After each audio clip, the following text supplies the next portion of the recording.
Amigos de Polición y Náufrago, bienvenidos al tag de la cuarentena.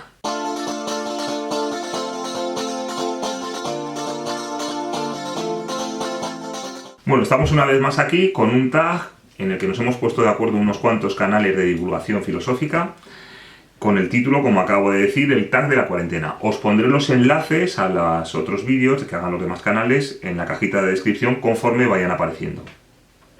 Bueno, el título es un título marco que realmente nos posibilita a cada uno darle el enfoque que nos parezca más oportuno. En mi caso me marca un reto que para mí es bastante difícil y llevo días dándole vueltas, puesto que normalmente este canal es divulgativo y lo que hago es pues hacer síntesis, digamos, o señalar los puntos más importantes del pensamiento de otras personas, de distintas corrientes, de distintos filósofos. En este caso he querido, digamos, aplicar, o sea, tener una actuación filosófica propia, en el sentido de tratar de ponernos en claro de la situación en la que estamos, que es algo para lo que tiene que servir la filosofía. Ejercer de filósofo, cosa para la que realmente en el fondo no me siento cualificado, pero pienso que bueno, que puedo poner este granito de arena que puede ser cuestionado, incluso por mí mismo, dentro de un tiempo. En todo caso, es mi más que humilde aportación, que puede ser cuestionada, puede ser revisada y puede ser lo que queráis vosotros, ¿no?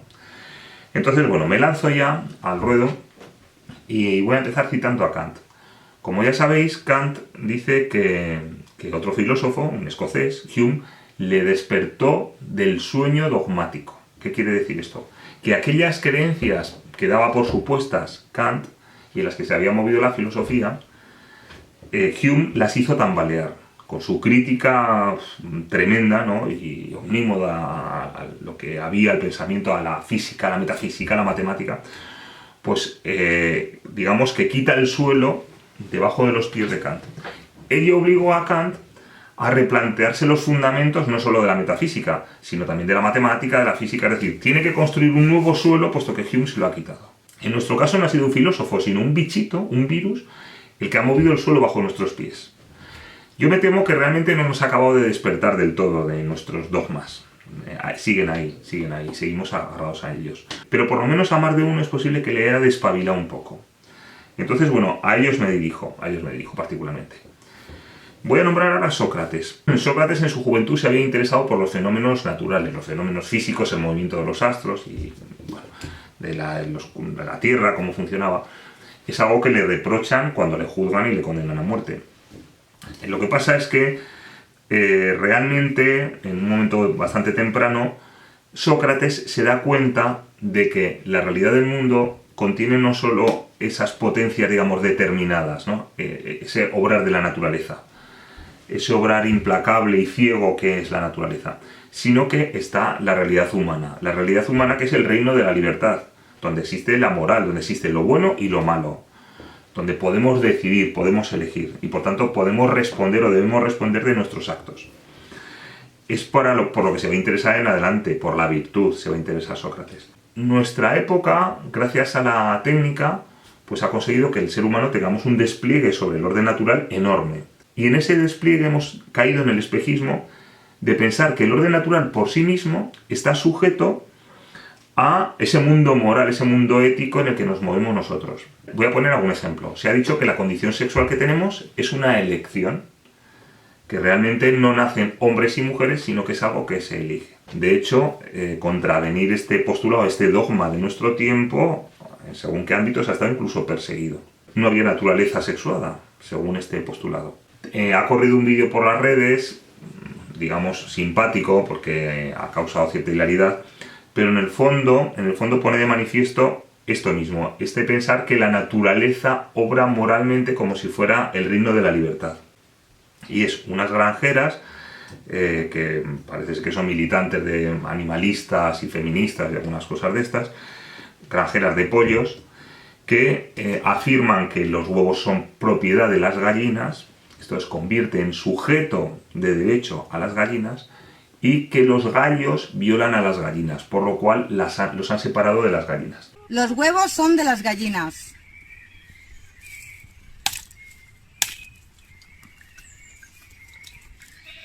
Nosotros les devolvemos sus huevos porque son suyos. En este caso, los huevos no están fecundados, porque nosotras tuvimos que separar los gallos porque no queríamos que les violaran. Digamos que le dan un contenido moral al mero orden natural. El gallo, cuando en su instinto está marcado que cura a la gallina cuando está en celo. ¿Pero qué subyace por debajo de esto? Pues hay una corriente de pensamiento también que afirma que los animales tienen derechos. Por ejemplo, en el supermercado en el que compro yo aquí abajo, hablan de los derechos de los animales. Convertirlos en sujetos de derecho implica que tienen capacidad de elección libre. Un sujeto de derecho, como es una persona, un individuo, un hombre o una mujer, puede reclamar una serie de derechos, pero se le pueden exigir una serie de obligaciones. A un animal ni se le puede reclamar, ni puede reclamar derechos ni puede exigir obligaciones. Sí que tenemos nosotros, con respecto a los animales, nosotros que sí que somos sujetos de derecho, una serie de obligaciones. No podemos hacer con un animal cualquier cosa. Bien, pues hemos pensado que un virus que obra según su naturaleza, que no tiene una cualidad moral, que simplemente actúa, pero que es destructivo para nosotros, se va a sujetar a nuestras buenas intenciones, a nuestros buenos propósitos y se va a acomodar a nuestra superioridad moral. Cuando el virus no tiene ni superioridad ni inferioridad moral. Simplemente, como digo, actúa. Si acaso nuestro talante moral radica en cómo reaccionamos ante eso que nos sobreviene, ante esa acción de la naturaleza. Podemos reaccionar heroicamente, podemos reaccionar prudentemente, podemos reaccionar temerariamente. Me voy a parar en algún momento en el caso de España, primero porque es el país en el que vivo y segundo porque me parece un caso bastante paradigmático de irresponsabilidad por parte de los medios públicos. ¿Qué sucedió, por ejemplo, en el caso de España? Os pongo en antecedentes para los que no sois de aquí. El 8 de marzo había convocado una manifestación feminista respaldada por los partidos del gobierno y por algún partido más del Parlamento. Entonces se pospone cualquier medida cautelar en lo que ahora ya es manifiesto que es un clarísimo acto de irresponsabilidad. Se silencia a las voces disidentes que están advirtiendo de que lo que viene es muy gordo. Voces científicas en muchos casos, igual que hay voces científicas que respaldan la actuación del gobierno. Y la actuación del gobierno consiste básicamente en no tomar medidas, en ir posponiendo. No suspender la manifestación del 8 de marzo supone que tampoco vas a suspender otro tipo de concentraciones que hay. No puedes decir que hay un peligro para un partido de fútbol, para que la gente acuda a un partido de fútbol, y no hay un peligro para una manifestación que tú como gobierno estás convocando. El hecho es que no se toman medidas, como digo, no hay abastecimientos. Luego se ha sabido pues, que otros países como Alemania y distintos países se han ido abasteciendo en previsión de la crisis que iba a venir, aparte que toman medidas antes. Al día siguiente ya se suspenden las clases, bueno, todo esto de repente hay un proceso acelerado y lo que lleva es a que en este caso lo que se ha mostrado más eficaz, que es la prevención, no se hace. Y por tanto España es el país del mundo ahora mismo que en relación a su población mayor tasa de mortandad tiene por el coronavirus. El hecho es que, como decía antes con lo de Sócrates, una pretendida superioridad moral parecía una vacuna suficiente contra un elemento de la naturaleza que obra ciegamente. Feuerbach ya advertía que la política es la nueva religión. Y efectivamente se ha mostrado cómo operativamente la política ha sido la nueva religión. Es decir, se ha permitido en esa superioridad moral hacer este tipo de concentraciones que han sido desastrosas a la postre. Es decir, esta nueva religión nos ha fallado, ¿no? Segundo punto que quería tocar es la mentalidad social eugenésica que se ha puesto de manifiesto en esta crisis. Hay que decir que, por ejemplo, en España estaba a punto de aprobarse, respaldada por los partidos del gobierno y otros más, una serie de leyes para despenalizar o incluso respaldar la eutanasia. De momento se ha suspendido porque, claro, en un panorama como el actual, la verdad es que si encima dices que estás preparándote para matar a enfermos, pues apague vámonos, ya se van muriendo solos, desgraciadamente.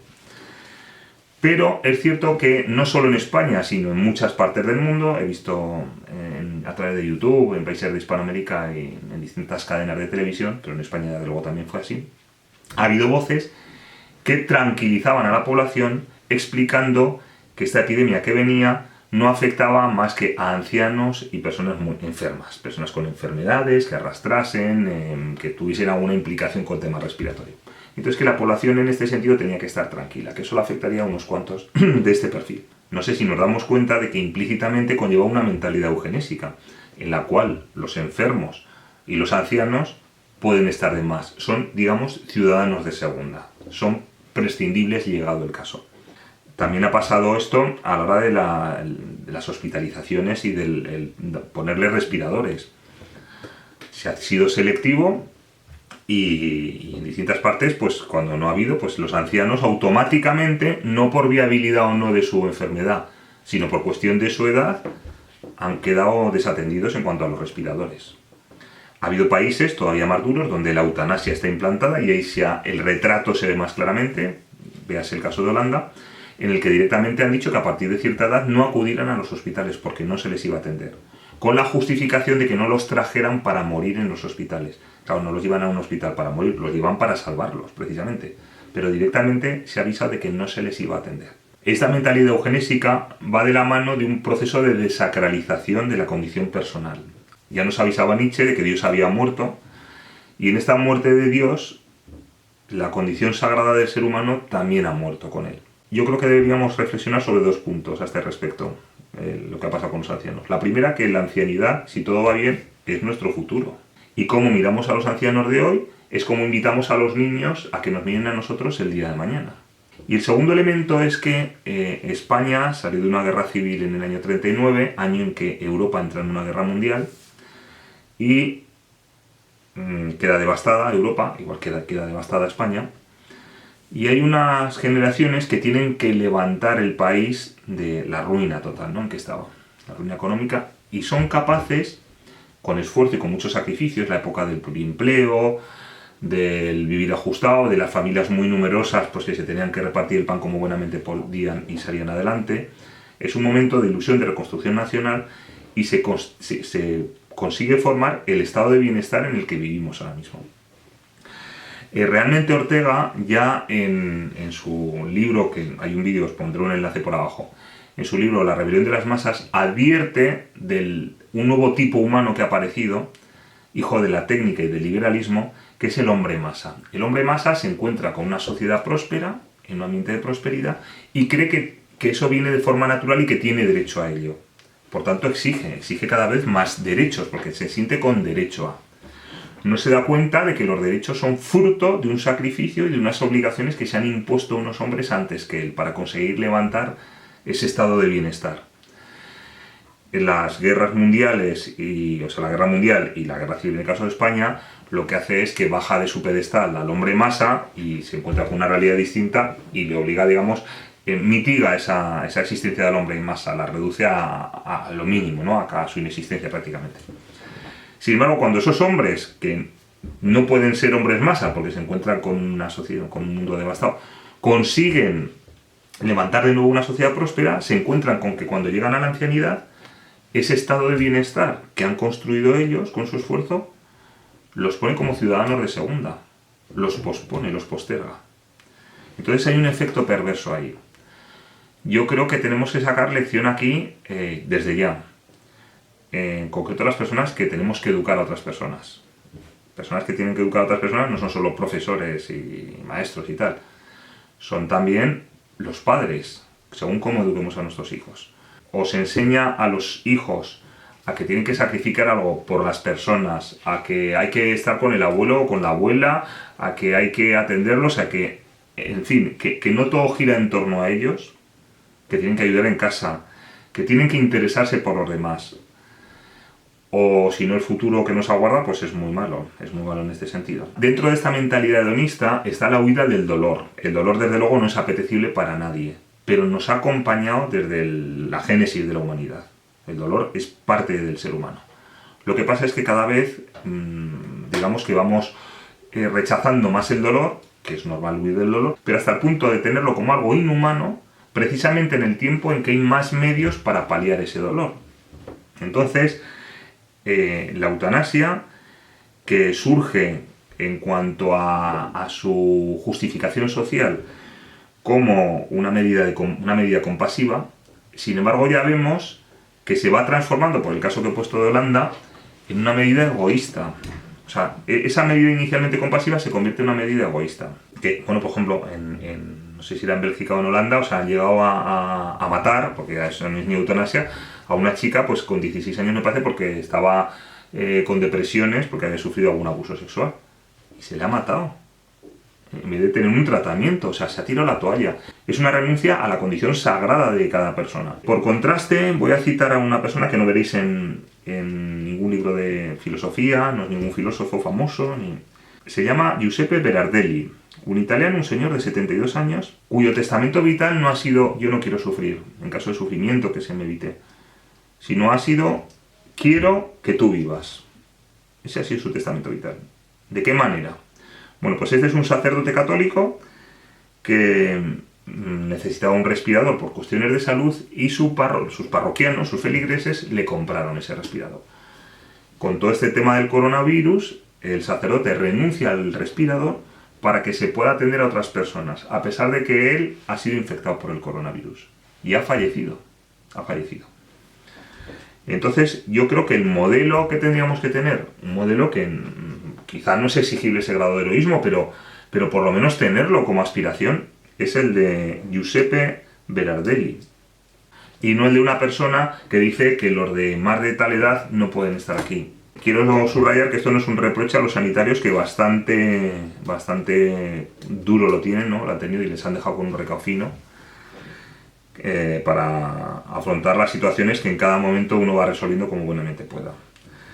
Todo lo contrario, pero sí que es una alerta sobre la mentalidad que se implanta en nuestra sociedad. El último punto que quiero abordar es el de comunicación y libertad. Una de las cosas que se ha puesto de manifiesto en esta crisis es que la globalización no solo hace alusión a que los fenómenos afecten a toda la Tierra, sino que todos los fenómenos afectan a toda la Tierra. No solo las telecomunicaciones, que ahora mismo me podéis estar viendo desde no sé dónde, desde Madrid, desde Pekín o desde Cuzco, desde donde sea. Ya sabéis, las telecomunicaciones lo tenemos más unido. Las mercancías, pues yo puedo estar escribiendo con un boli que han fabricado en Pekín.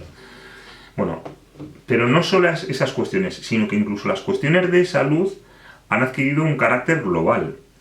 Una enfermedad desatada en el Extremo Oriente, en China, en poco tiempo ha puesto en jaque a todo el planeta.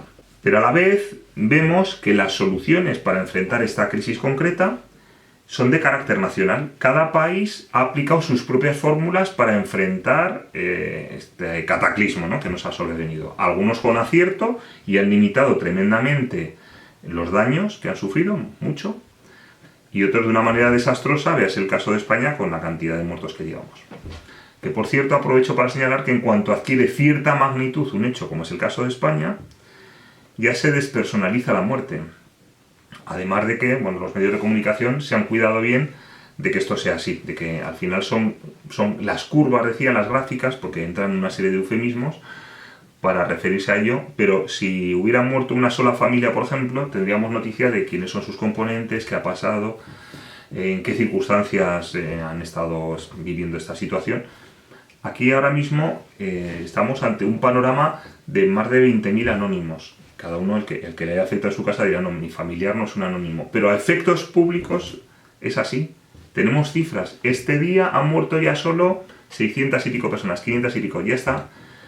Llega un momento en que adquiere tal magnitud que nuestra capacidad de intelección lo limita a un dato.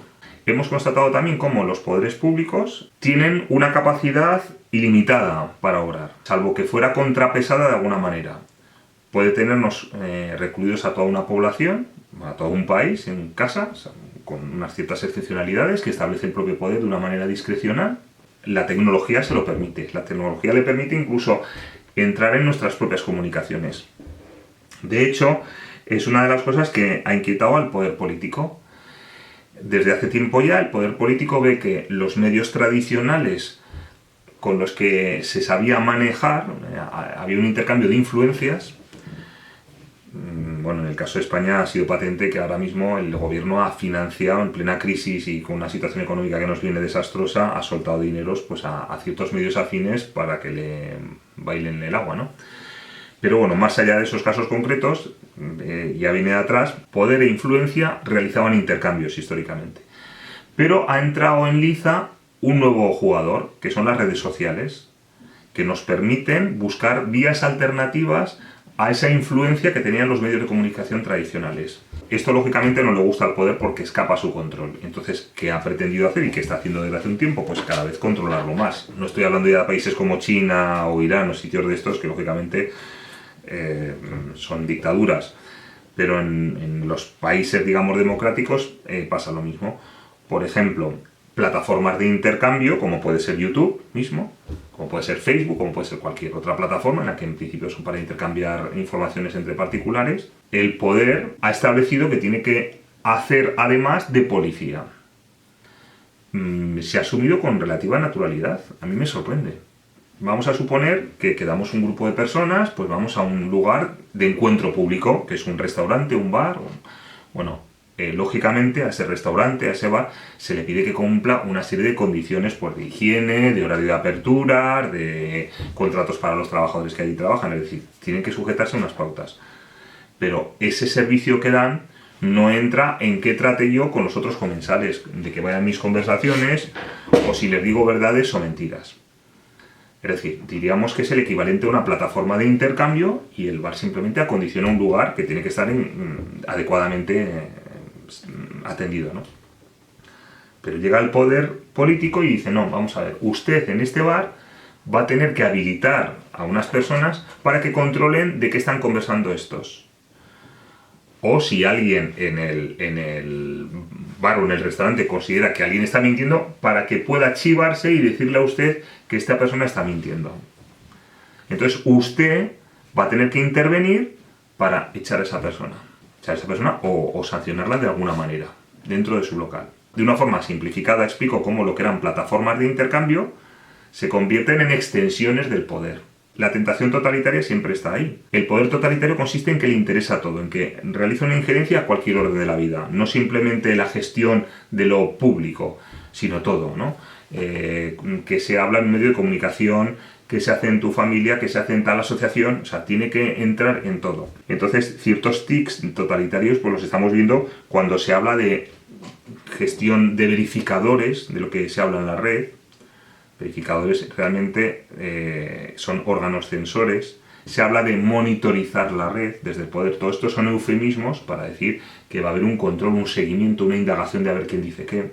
Curiosamente, en el caso de España, por ejemplo, es muy claro, se habla de perseguir los bulos, porque es que corren bulos por las redes cuando ese poder político, de la mano de una serie de aliados en el campo de las comunicaciones y de la ciencia, ha estado extendiendo bulos hasta ahora.